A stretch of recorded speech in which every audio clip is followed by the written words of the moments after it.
The Galactic Council chamber was alive with noise. Delegates from different alien races filled the room, their strange forms casting odd shadows under the bright lights. In the center of it all stood Daniel Carter, the human representative. His hands were clasped tightly behind his back, and his jaw was set in a firm line. He looked calm, but anyone who knew him could see the fire burning in his eyes. Today was the day humanity would draw a line in the sand. For years, Earth had tried to prove itself among the stars. It wasn't easy being the newcomers in a galaxy full of ancient civilizations. Many of the alien species saw humans as reckless and impatient. Others thought they were too emotional, too unpredictable. But despite these challenges, humanity had slowly earned a place at the table. Now that position was being threatened. The Council had called this meeting to discuss a new treaty, one that would force Earth to give up control over its natural resources. According to the Council, it was for the greater good of the galaxy. To Daniel, it felt like theft. As the head of the Council, a tall insect-like creature named Zorath addressed the room. Daniel's mind raced. He thought about the people back on Earth, the farmers tending their fields, the miners working deep underground, the scientists developing new technologies. Everything they worked for would be taken away if he agreed to this treaty. Humanity would become nothing more than puppets, dancing to the Council's tune. That was something Daniel couldn't accept. When Zorath finished speaking, the room fell silent. All eyes turned to Daniel. He took a deep breath and stepped forward. His voice was steady as he spoke. "We came here seeking partnership, not subjugation. We will not surrender our freedom." The room exploded into chaos. Some delegates shouted in anger, slamming their fists on the table or waving their appendages wildly. Others whispered among themselves, casting disapproving glances at Daniel. A few even laughed, as if they found his defiance amusing. One alien, a hulking reptilian creature named Vorik, leaned forward and growled, "You think you are strong enough to stand against us? You are children playing at politics." Daniel didn't flinch. He met Vorik's gaze without blinking. "Maybe we're children," he said, his tone sharp. "But even children know when someone is trying to steal from them." Laura Bennett watched the scene unfold from her seat in the press gallery. As a journalist covering interstellar affairs, she had seen plenty of heated debates, but nothing like this. She tapped furiously on her tablet, recording every word. When Daniel's statement reached the public, she knew it would spark outrage, and maybe even rebellion. For better or worse, humanity had just made its position clear. Back on Earth, news of the failed negotiations spread quickly. Social media lit up with reactions. Some people praised Daniel for standing up to the Council, calling him a hero. Others accused him of being reckless, saying he had doomed humanity to war. Rachel Monroe, the head of Earth's diplomatic corps, sat in her office watching the reports. She rubbed her temples, feeling the weight of the situation pressing down on her. This refusal wasn't just about pride. It was about survival. If humanity gave in now, they would never be treated as equals again. As the Council continued to argue, Daniel stood quietly, his expression unreadable. He knew the road ahead wouldn't be easy. Refusing to negotiate might have been the right choice, but it came with consequences. Outside the chamber, alien ships patrolled the skies, and rumors of retaliation swirled. Yet Daniel felt a strange sense of peace. For the first time in a long time, humanity had spoken with one voice, and though the galaxy might hate them for it, they had finally shown the universe what they were made of. The fallout from Daniel Carter's refusal to negotiate rippled across Earth like a storm. News outlets buzzed with updates, and social media was flooded with opinions. Some people praised Daniel for standing firm, calling him a symbol of human strength. Others criticized him, saying his decision had put the planet in danger. Laura Bennett, a journalist covering the story, watched as cities erupted into protests. In New York, crowds gathered outside the United Nations building, holding signs that read "Freedom over fear" and "No surrender." In London, demonstrators clashed with police, their voices rising in anger. The world was divided, but one thing was clear. No one could ignore what had happened. Rachel Monroe, the head of Earth's diplomatic corps, spent her days locked in meetings.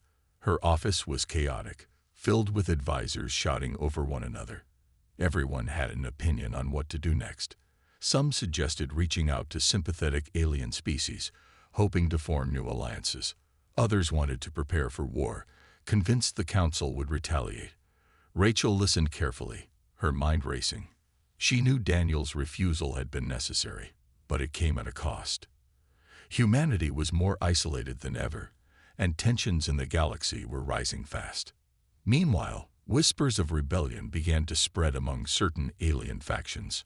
On a distant space station, Ethan Hayes received encrypted messages hinting at betrayal within the council. A former diplomat turned rogue operative, Ethan had left Earth years ago after losing faith in its leadership. He lived on the fringes now, taking jobs that paid well and kept him far from politics. But these messages were different.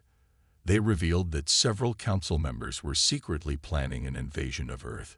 Their goal was to force humanity into submission by any means necessary. Ethan hesitated. Warning Earth meant working with people he didn't trust anymore. But then he thought about Claire, his younger sister. She was stationed on one of Earth's outer colonies, a place likely to be targeted first. If the council attacked, she'd be in danger. Sighing, Ethan made up his mind. He couldn't stand by and do nothing. Grabbing his jacket, he headed for the docking bay. His ship wasn't much to look at, an old freighter patched together with spare parts. But it was reliable. As he set course for Earth, he wondered if he was making a mistake. The journey would take days, and by the time he arrived, it might already be too late. Back on Earth, Laura continued reporting on the growing unrest. She interviewed experts, activists, and ordinary citizens, trying to capture the mood of the planet. One evening, she spoke with a farmer named Mark who lived in the Midwest. "We've worked this land for generations," he told her, his voice thick with emotion. "If they think we're just going to hand it over, they're wrong." Laura nodded, jotting down notes. Stories like Mark's were everywhere, people refusing to back down, even in the face of uncertainty. As the days passed, rumors of an impending attack grew louder. Military bases went on high alert, and governments urged citizens to prepare for the worst. Supermarkets were crowded with people stocking up on supplies, and gas stations ran out of fuel. Despite the fear, there was also a sense of unity. Neighbors helped each other board up windows and shared whatever resources they had.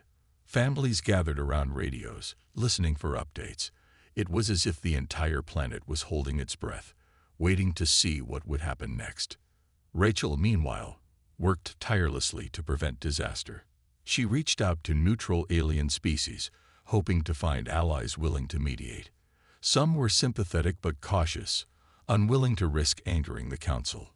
Others flatly refused, claiming humanity had brought this on itself. Frustrated but determined, Rachel pushed forward. She knew time was running out, but she refused to give up. Humanity's survival depended on finding a way to de-escalate the situation before it spiraled completely out of control. By the end of the week, the galaxy felt like a powder keg ready to explode.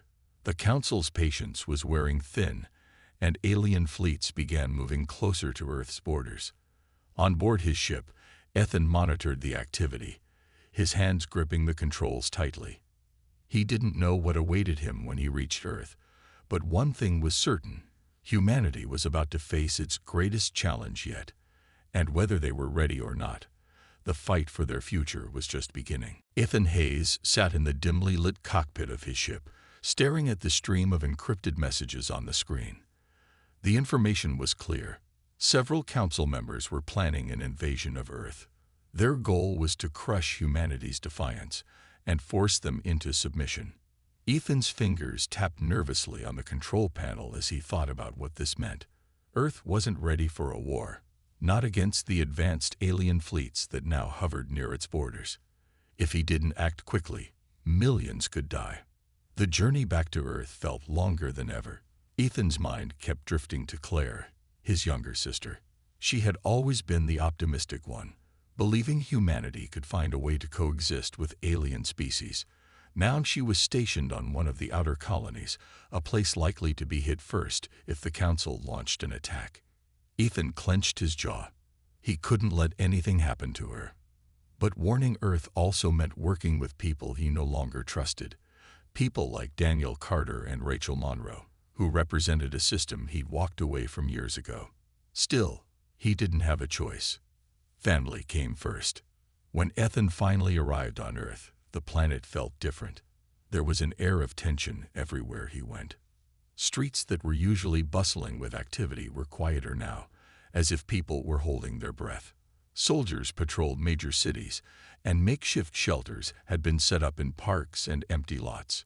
Ethan made his way to the headquarters of Earth's diplomatic corps, where Rachel Monroe was leading the crisis response. The building was surrounded by guards, and getting inside wasn't easy. When he finally reached Rachel's office, she looked surprised to see him. "What are you doing here?" she asked, her voice sharp but not unkind. Ethan handed her a data chip containing the intel he'd gathered. "You need to see this," he said simply. Rachel plugged the chip into her computer and began reading. Her expression darkened as she scrolled through the documents. "This is worse than we thought," she muttered. Ethan nodded. "I figured you'd want to know." Rachel called an emergency meeting with her team. They gathered around a large table, poring over the details of the planned invasion. The Council's forces were stronger and better equipped than Earth's military, but there were weaknesses to exploit. Some alien factions were still neutral, and others might be persuaded to side with humanity, if they acted fast. Rachel turned to Ethan. "We need your help," she said. "You know how they think. You've seen their tactics firsthand." Ethan hesitated. He hadn't expected this. Working with Rachel meant stepping back into a world he'd left behind, a world he didn't fully trust anymore. But as he looked around the room at the determined faces of the team, he realized something. These people weren't so different from him. They were scared, just like everyone else, but they were fighting for the same thing. For survival, for hope, for a future. Finally, he nodded. "Okay," he said. "I'm in." As the meeting continued, Laura Bennett arrived at the building. She had heard rumors of Ethan's return and wanted answers. Laura had spent her career uncovering the truth, and she wasn't about to let this story slip away. When she found Ethan in the hallway, she wasted no time. "What do you know?" she asked, her pen poised over her notebook. Ethan glanced at her, his expression guarded. "More than you," he replied. "But it's not safe to talk here." Laura followed him to a quiet corner of the building. Ethan gave her the basics, enough to write a story that would shake the galaxy. "This isn't just about Earth anymore," he told her. "The Council's actions could start a war that tears the galaxy apart." Laura scribbled furiously, her mind racing. This was bigger than anything she'd ever covered. When she left the building, she knew her report would change everything. Back in the meeting room, plans were taking shape. Rachel assigned tasks to her team, each person playing a role in preparing for the coming storm. Ethan volunteered to scout alien positions, using his knowledge of their technology to gather intelligence. As he prepared to leave, Rachel stopped him. "Thank you," she said softly. Ethan didn't respond. He just nodded and walked away. Outside, the sky was dark, and the weight of what lay ahead pressed down on him.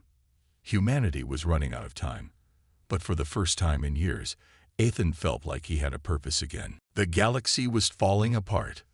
The Galactic Council, once a symbol of unity among the stars, was now fractured beyond repair.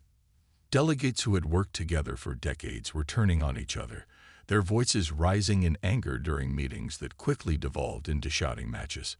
Sofia Ramirez, a council mediator known for her calm demeanor and sharp mind, struggled to keep the peace.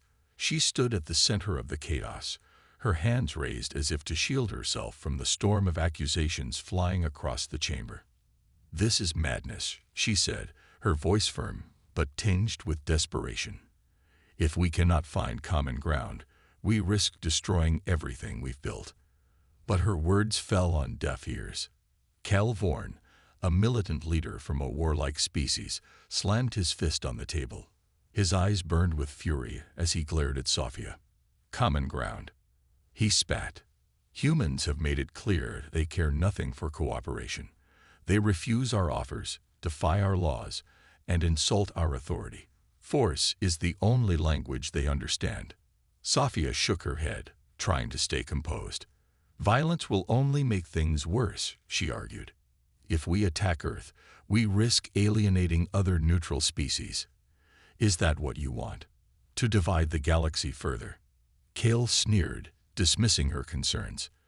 He turned to his allies, rallying them with promises of decisive action. Earth must learn its place, he declared. If we do not act now, others will follow their example. The Council's power will crumble. Back on Earth, Daniel Carter watched reports of the Council's disintegration with growing unease. He had hoped his refusal to negotiate would inspire some species to reconsider their stance, but instead, it seemed to have deepened the rifts within the Council. Still, he refused to back down. Humanity had drawn a line, and retreating now would mean surrendering everything they had fought for. Rachel Monroe shared his determination, though she knew the road ahead would be difficult. In secret, Rachel worked tirelessly to build new alliances. She reached out to sympathetic alien races, appealing to their sense of justice and self-interest. One such race was the Lyrans, a peaceful species known for their advanced technology. Their ambassador, a soft-spoken individual named Taylor, listened carefully as Rachel explained Earth's position. "We are not asking for charity," Rachel said. "We are asking for fairness. If the Council attacks us, it sets a dangerous precedent. No one will be safe." Taylor considered Rachel's words before nodding slowly. "You make a valid point," she said, "but supporting you comes with risks. Many of our people fear retaliation from the Council." Rachel understood. Trust was fragile, and every agreement came with strings attached. Still, Taylor promised to speak with her leaders and consider aiding Earth. It wasn't a guarantee, but it was a start. Meanwhile, Ethan Hayes was putting his knowledge of alien tactics to use. He traveled between Council-controlled territories, gathering intelligence on fleet movements and supply lines. His work was dangerous, requiring him to stay hidden and move quickly. On one mission, he narrowly avoided capture after being spotted near a heavily guarded outpost. He escaped by disabling a patrol ship and using its cloaking device to slip away unnoticed. The information he collected proved invaluable, giving Earth's military a clearer picture of the threat they faced. Laura Bennett continued reporting on the unfolding crisis, her stories reaching millions across the galaxy. Her latest article highlighted the growing divisions within the Council, painting a vivid picture of a fractured alliance teetering on the edge of collapse. Readers sent messages of support, calling her work a beacon of truth in uncertain times. Laura knew her reporting carried risks. Some Council members viewed her as a troublemaker, but she couldn't stop now. The galaxy needed to know what was happening. As tensions escalated, ordinary citizens on Earth braced themselves for the worst. Families packed emergency kits, schools conducted drills, and communities organized neighborhood watch programs. Despite the fear, a sense of unity emerged. People helped each other prepare, sharing food, tools, and encouragement. In small towns and big cities alike, humans stood together, determined to protect their home. Daniel addressed the public once more, his voice steady and reassuring. "We are not alone," he said. "Across this galaxy, there are those who believe in fairness and freedom. Together, we can overcome this challenge." His words resonated deeply, inspiring hope even as the shadow of conflict loomed larger. The galaxy was changing, and humanity's defiance had become a spark that could either ignite a brighter future or consume everything in flames. The attack came without warning. Alien ships descended upon Earth's orbit in a flash of blinding light, their sleek forms cutting through the atmosphere like knives. The first wave targeted key military installations and communication hubs, striking with precision that left humanity reeling. Cities plunged into darkness as power grids failed, and panic spread like wildfire. People scrambled to find shelter, their faces pale with fear. The war humanity had feared was no longer a distant possibility. It was here. Daniel Carter stood in a makeshift command center, his expression grim but resolute. Around him, officers shouted orders and technicians worked frantically to restore communications. The room buzzed with tension, the air thick with the weight of what was happening outside. Daniel took a deep breath and stepped in front of the cameras. His face appeared on screens across the planet, his voice steady despite the chaos. "This is our home," he said, his words echoing with quiet strength. "We will fight for it." His message resonated deeply. Across Earth, people rallied together, determined to defend their world. Soldiers rushed to the front lines, their training put to the test against an enemy far more advanced. In the skies above, pilots engaged alien ships in fierce dogfights, their smaller vessels darting between the massive alien cruisers. Explosions lit up the night as missiles streaked through the air, each burst a reminder of the stakes. Ethan Hayes joined the resistance, using his knowledge of alien tactics to turn the tide in critical battles. He coordinated with local militias, teaching them how to exploit weaknesses in the invaders' technology. During one skirmish, Ethan led a daring raid on an alien supply depot, disabling several ships and capturing valuable resources. His actions inspired those around him, proving that even against overwhelming odds, humanity could still find ways to fight back.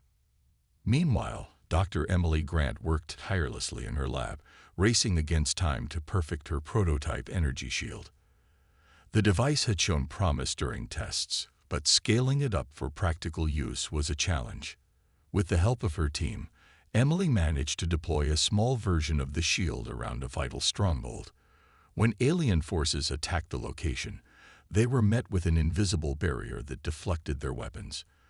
The success of the shield gave humanity a much-needed boost, both in morale and strategy. Laura Bennett reported from the front lines, her camera capturing the raw intensity of the conflict. She interviewed soldiers, scientists, and ordinary citizens, documenting their stories of bravery and sacrifice. Her reports painted a vivid picture of a planet united in the face of adversity. "This isn't just about survival," she wrote. "It's about proving that we are more than what they think we are."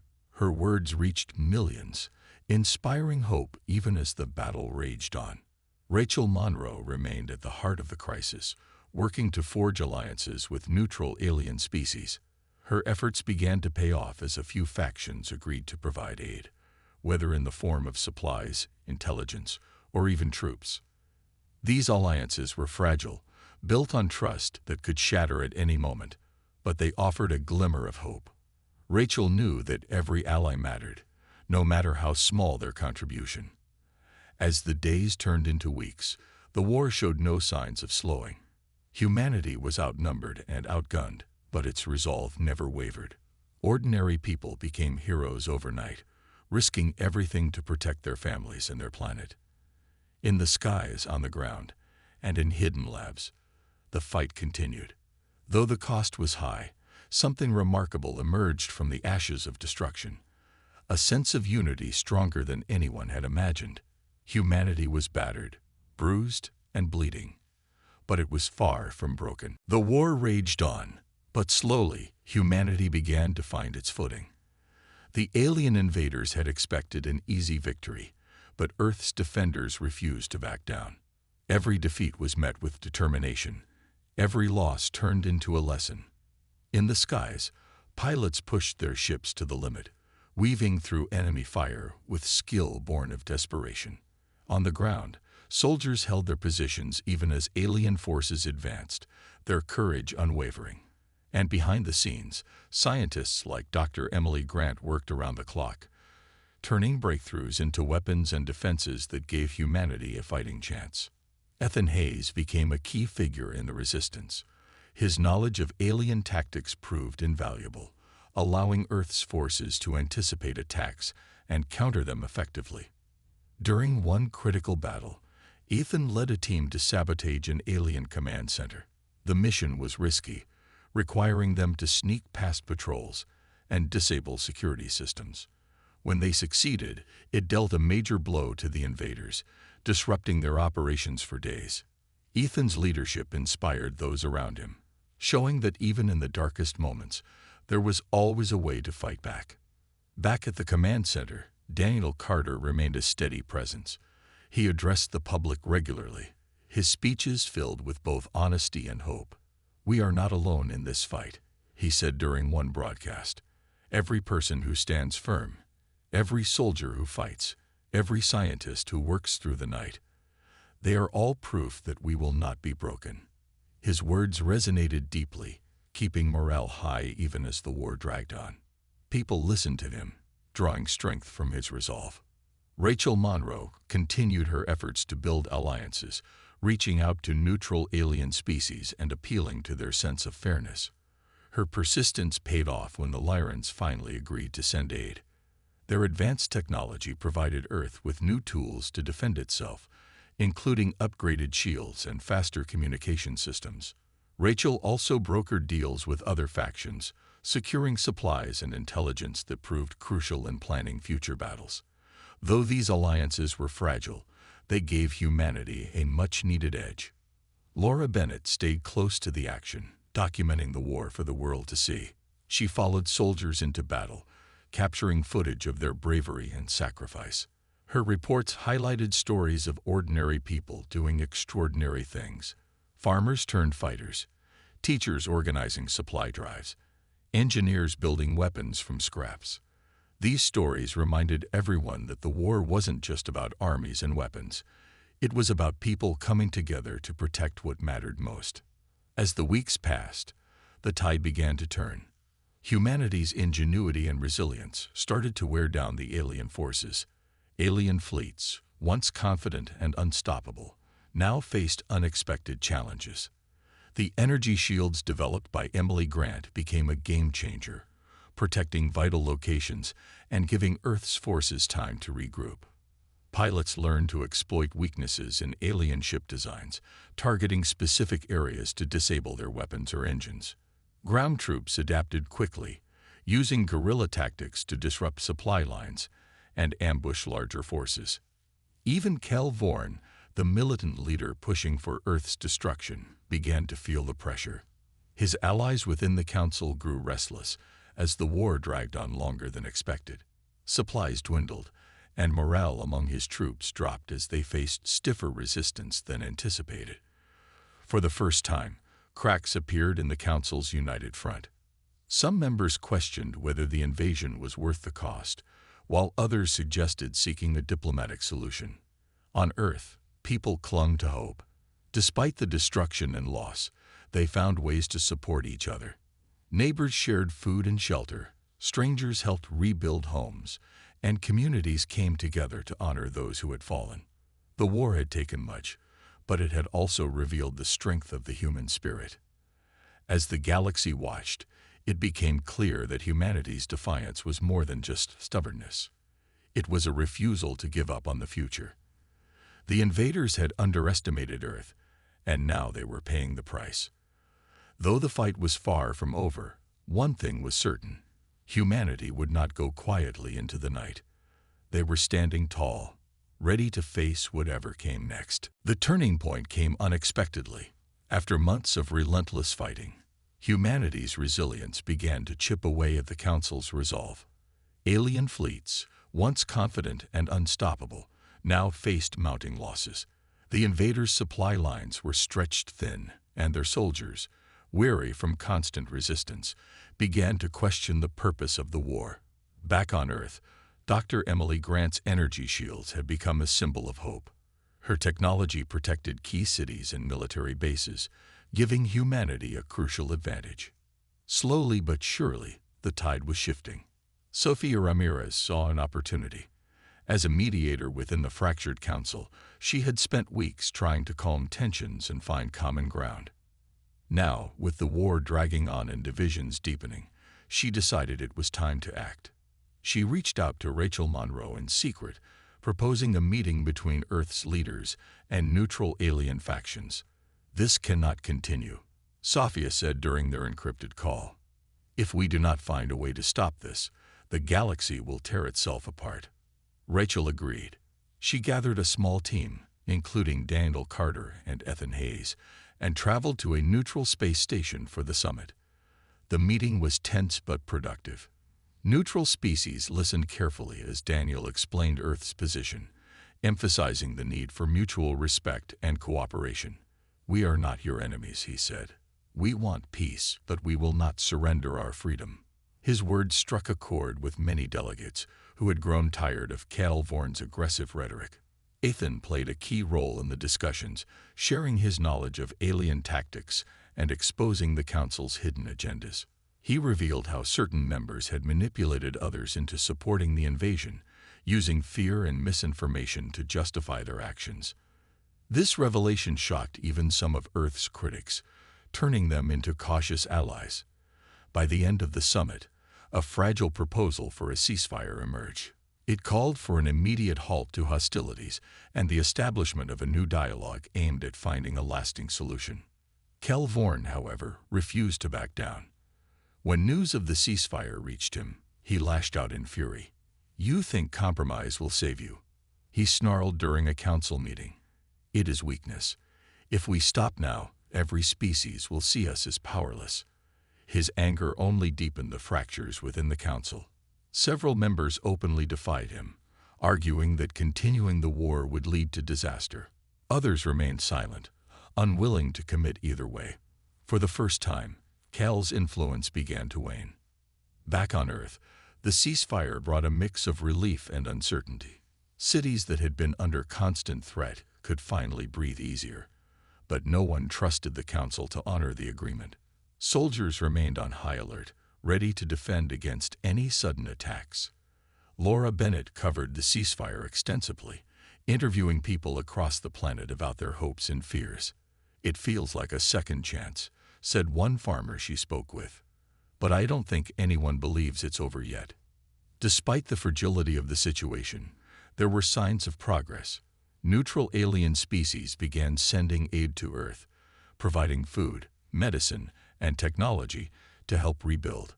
Some even offered to mediate future talks, determined to prevent another conflict. These gestures, though small, showed that trust could be rebuilt, if given time. As the days passed, Earth began to heal.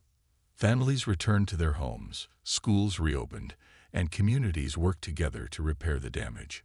The scars of war remained, visible in burned fields and shattered buildings, but so did the strength of those who had endured it. People remembered the sacrifices made and vowed never to take their freedom for granted again. For Daniel, Rachel, and Ethan, the fight wasn't truly over. They knew the Council's divisions ran deep, and Cal Vorn still posed a threat. But for the first time in months, they allowed themselves a moment of hope.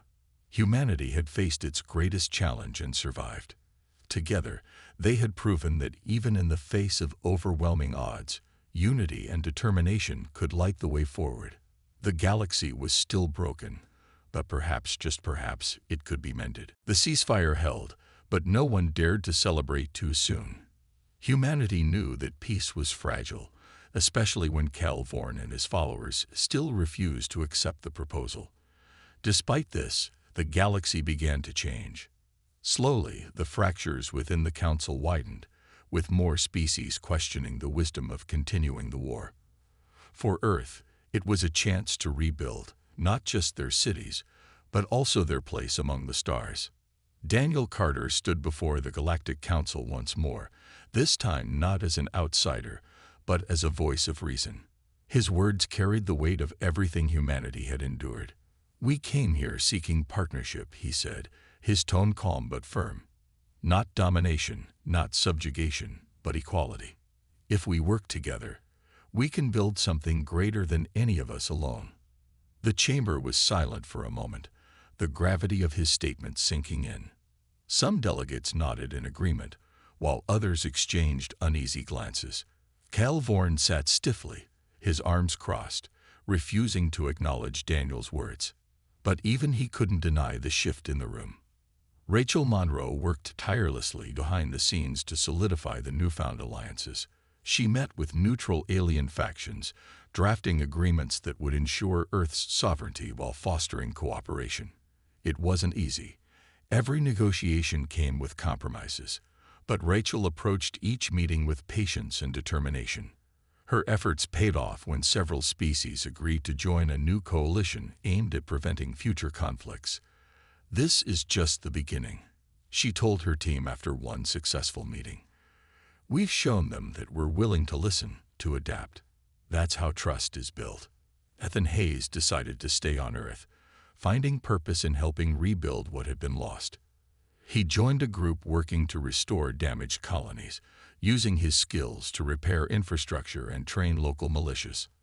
Though he still kept one eye on the stars, wary of another attack, Ethan felt a sense of belonging he hadn't experienced in years. His sister Claire often visited him, bringing news from the outer colonies. "You've changed," she told him one evening as they sat by a campfire. Ethan smiled faintly. "Maybe I have," he replied. "Or maybe I finally found something worth fighting for." Laura Bennett continued reporting on the recovery efforts, her stories capturing both the struggles and triumphs of a world rising from the ashes. She wrote about farmers planting crops in fields scared by battle, engineers constructing new energy grids, and children returning to schools that had been reduced to rubble. Her articles reminded readers of the resilience of the human spirit. "We are survivors," she wrote in one piece, "and survival is only the first step. What comes next is up to us." Dr. Emily Grant's energy shields became a symbol of hope, not just for Earth, but for other vulnerable species as well. Requests poured in from across the galaxy, asking her to share her technology. Emily hesitated at first, worried about the implications, but ultimately agreed. "If this can help others protect themselves," she said, "then it's worth it." Her decision earned Earth even more goodwill, strengthening its position as a force for progress rather than conflict. As weeks turned into months, the galaxy began to heal. Neutral species stepped forward to mediate disputes, and former enemies cautiously opened lines of communication. Kel Vorn's influence waned further, his rhetoric dismissed as outdated and destructive.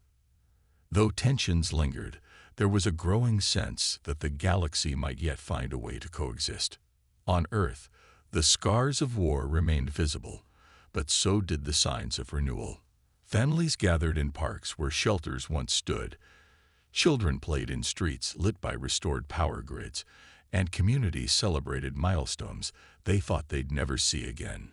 Humanity had faced its darkest hour and emerged stronger, not because they were invincible, but because they had chosen to stand together.